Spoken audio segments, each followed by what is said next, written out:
What's going on, fellow freelancers? This is Omega here, coming at you with another Anthem video. I've seen people expressing concerns and making grave assumptions about this game, so today we're going to set the record straight. Welcome to the road to Anthem. I still see people asking, so what is this game? Well, Anthem is a third-person shooter RPG, online co-op. And it's Bioware's first new IP in 10 years. If you're curious about how the game plays, it's kind of a mashup between Mass Effect, The Division, and Diablo 3. You play through the game's main story, or critical path. And then either during your critical path's journey or afterward, you expand your adventure in various different ways. This can be exploration in Anthem's vast world. This can be collecting cortexes, which gives you lore and background. There's hidden ruins throughout the world. There's hidden caves and structures to find. There's shaper technology to unlock and explore. There's all kinds of things to do, aside from a literal plethora of side quests, side activities, world events, shaper storms, etc.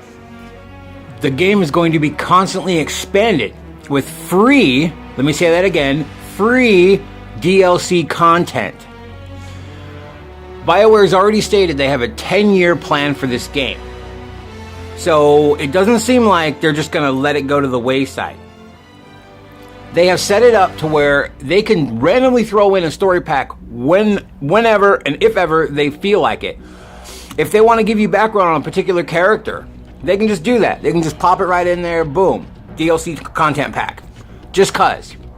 In regards to full-blown game expansions, they haven't said anything one way or the other about that, so we don't even know if the game's going to have them.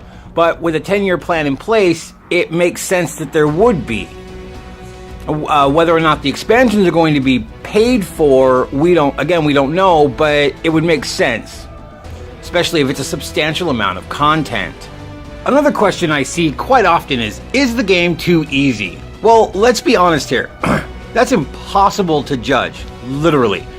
Nobody has really seen anything of this game beyond level 10 to 15, maybe even 20.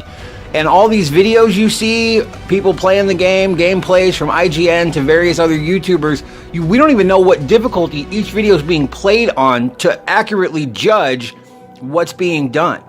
Plus, let's not forget, the game has 3 additional difficulties that don't even unlock until you reach max level 30. Which is Grandmaster 1 at level 30. And then Grandmaster 2 and Grandmaster 3 are still locked until you reach a certain gear score threshold, which we don't even know. So let's assume, okay, for sake of argument, the max gear score is 400 at launch. So let's say Grandmaster 1 unlocks when you hit level 30. Maybe you need to get your gear score to 200 before Grandmaster 2 unlocks. Maybe 300 or 350 till Grandmaster 3 unlocks. We have no idea. So it's impossible to judge the actual difficulty of this game and how each additional difficulty later on is going to affect the game. Just about every game out there is a little bit easier at the beginning of the game and then progressively gets harder the higher you get. That's just standard. Look at games like Dark Souls, for example. People love that game. People hate that game. The irony of it is usually for the same reasons. Some people absolutely love the game because it's redonkulously hard, and at the same time, people hate the game because it's redonkulously hard. But people still play it, and they still make more and more games. So, my point is, you love Dark Souls because it's insanely hard.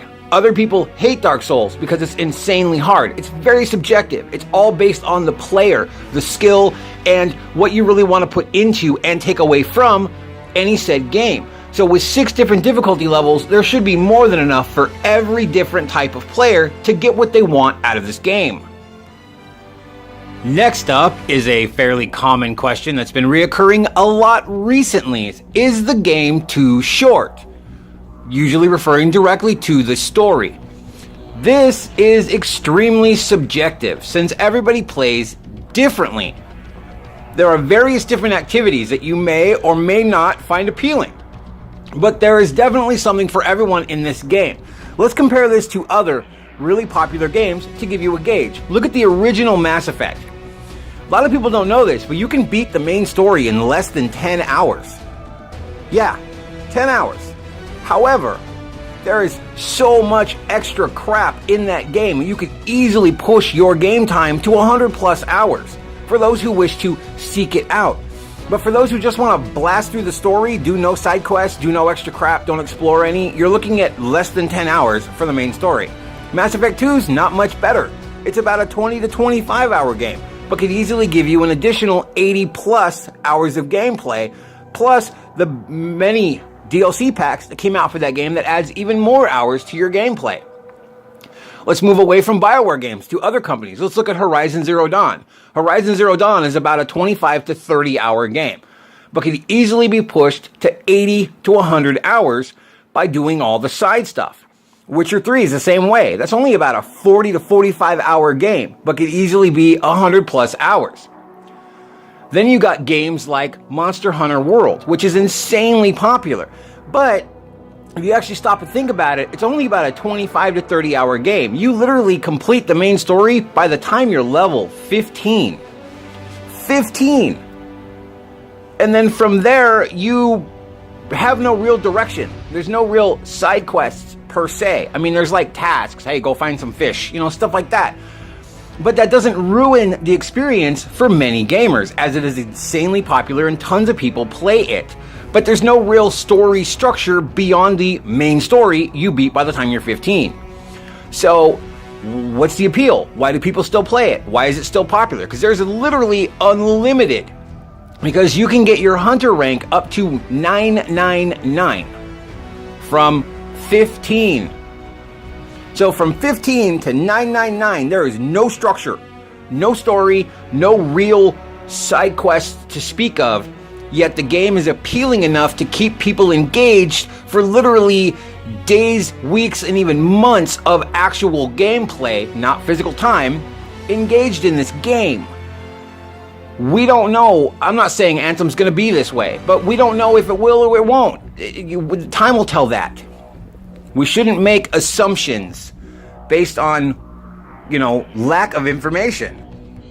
Different games, different content, different activities and events are very different per player. One player is going to like going out and spending hours and hours and hours exploring and looking for collectibles and finding ruins and looking for hidden objects or whatever the case is, trying to take down the biggest world bosses and the hardest mobs. Others aren't. Others are just going to want to blast through the story, get to the strongholds, the end game content, the elder game as they call it, and just pound their gear score up real quick. And that's fine too. Different strokes for different folks. So this brings me to, should you pre-order the game? Well, I say, why not? It only costs $5 to pre-order the game, and that $5 is fully refundable. So really, what's it hurt?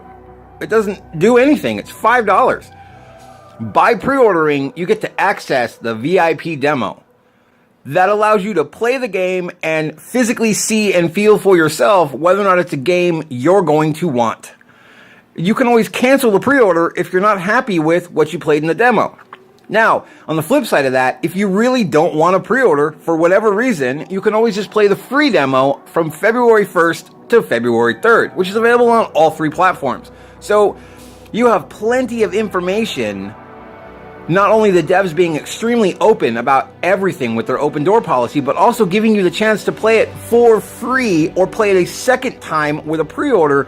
You have literally no excuses for not knowing for sure whether or not you want to buy this game, or all these people that are like, oh, I'm going to wait till it hits the bargain bin. Why? Play the game for free. Find out for yourself. Then judge it. Don't judge it prematurely.